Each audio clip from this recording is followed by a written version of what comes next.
And go. Welcome back to Inside the History of Battleship Cove. I'm Tom Lowney. I'm a former gunner's mate, battleship sailor, and a volunteer here at Battleship Cove. We're going through a few spaces here to show you how life is aboard ship, because it's not all machinery, it's not all mechanics, it's a living, breathing ship. So with a living and breathing ship, the same things that happen out in town or a city happen here. Unfortunately, we have to talk about our brig or jail. Now, you would have a jail that you'd think normally for people breaking laws, okay? But on board ship, it's a far more stricter way of living. So punishment is dealt with on a different scale.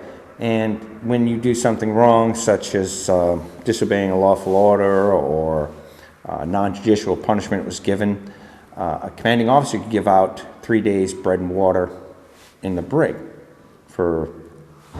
Could be for anything, but usually it's something harsh, disorderly conduct, fighting out in town, severe violations of the Uniform Code of Military Justice. So the brig provides a place to isolate the sailors or Marines, because we did have Marines on board here. You'd be able to enforce punishment down here in the brig. As you can see here, there's several cells. It wasn't used that much, but it was there for the purpose of the occasional violation. And usually that would be 3 days bread and water if it was a severe violation that called for it, or you'd have things like extra duty given, be non-judicial punishment. You'd have loss of rank and pay, and the brig. So what we're going to do is take a look inside the brig and see what it'd be like stuck in here for a few days.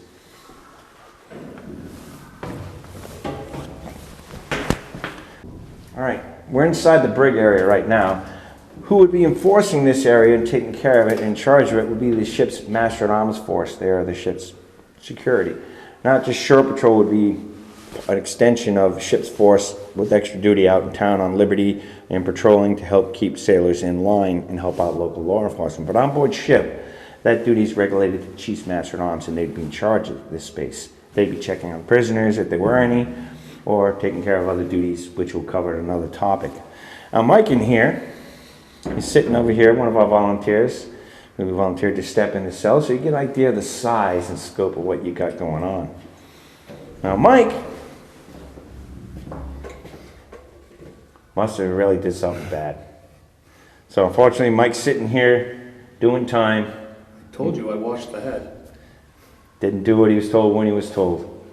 So Mike's in there, he's serving time for his crime. But that's it. Once the punishment is given, it's recorded in the record, but you don't have to worry so much about it, because you've served your time, you moved on, and you have a chance to exonerate yourself and continue in your duties. Because at sea during the wartime, we have to get back to what we're doing. That was, at that time, fighting the war against the Japanese and the Germans. So, as you can see, the brig is set up. It's a simple confinement area. Man's been freed, but you can see here, it's a simple door.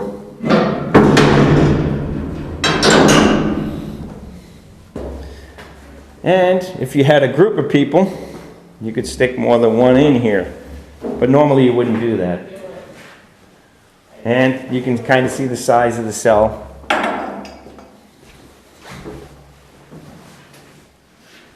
And there you go. Nothing in here, nothing fancy. It's punishment, not a cruise.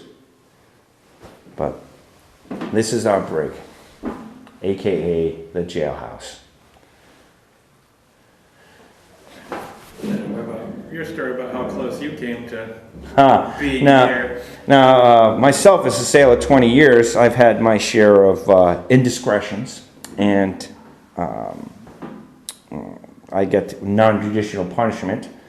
So I was restricted to the ship for 2 weeks for not following through on documentation.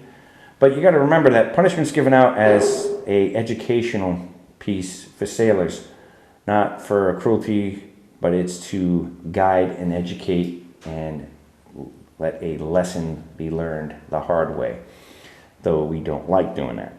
But I never had to serve. I didn't cross the line that far, but rarely does many sailors get into this situation, but it does happen. That's the reason why we have a brig. For prisoners of war, that could also be done in here as well. That's why you see too that there's nothing in here for, say if we had a landing force, or we had prisoners we had to transport on the ship, they would be stored down here. So, like say a ship sank or something and you had to berth Japanese prisoners or Germans, if they had to be put in restricted areas, it would be the discretion of the captain and chief master of arms. So these are our cells. This is where you don't want to be. And be a good sailor, do your job, do what's needed. You shouldn't have to worry about ever coming into one of these cells. Thanks a lot for coming, and we hope we gave you a little more information on the ins and outs of life on a warship. And like us on Facebook and our websites, contribute if you can. If you'd like to come down and help restore, contact us through those sites as well. Thank you for your time. Take care.